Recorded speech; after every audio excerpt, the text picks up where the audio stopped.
A running track is comprised of A rectangular shape with semi circle at each of its shorter and. एक दौड़ने का running track है जिसमें rectangular shape भी है और इसकी छोटी साइड पर क्या बना हुआ है, दो सेमी सर्कल्स भी बने हुए हैं। The combined area of two semicircle is 50% of the area of central rectangular section. सवाल के अकॉर्डिंग इन दोनों सेमी सर्कल का जो कंबाइंड एरिया है, दोनों सेमी सर्कल का मिला के, वो सेंटर में जो रेक्टेंगल बनना है उसके एरिया का 50% है। तो आपसे पूछा रेक्टेंगुलर सेक्शन की लेंथ और उसकी विड्थ, लंबाई चौड़ाई का अनुपात लगभग क्या है, लगभग। ये तो आंसर अच्छा ही हो सकते हैं, चलो कर लेते हैं। मान लो कि जैसे ये आपका रेक्टेंगुलर पोर्शन हो गया, अब ये इसकी बड़ी साइड है एल एल और इसकी चौड़ाई छोटी साइड मान ली मैंने बी।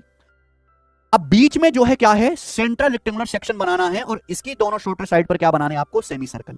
समझ में? इसी तरीके से हो गया रनिंग वाला, इसके सेंटर में क्या आ गया, सेंट्रल रेक्टेंगुलर सेक्शन आ गया।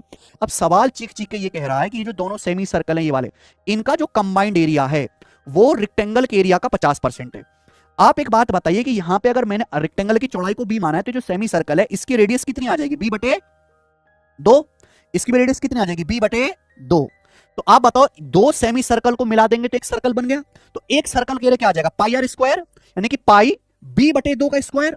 ये दोनों सेमी सर्कल का एरिया आ गया और एक किसके बराबर है, ये रेक्टेंगल के एरिया का आधा। रेक्टेंगल के एरिया क्या होता है, लंबाई गुणा चौड़ाई, इसका आधा हो गया। बोलो कोई दिक्कत इसमें नहीं। तो यहां देखेंगे पाई बी स्क्वायर बटे 4 बराबर एल बी बटे 2, ठीक है ना। तो यहां देखेंगे बच्चों कि एक बी से एक बी कट जाएगा, 2 से 4 दो बार कट जाएगा। आपसे पूछा है लंबाई चौड़ाई का रेशियो एल बटा बी, तो ये बी उधर चला जाएगा। तो एल बटे बी बराबर किसके आ गया, पाई बटे 2 के।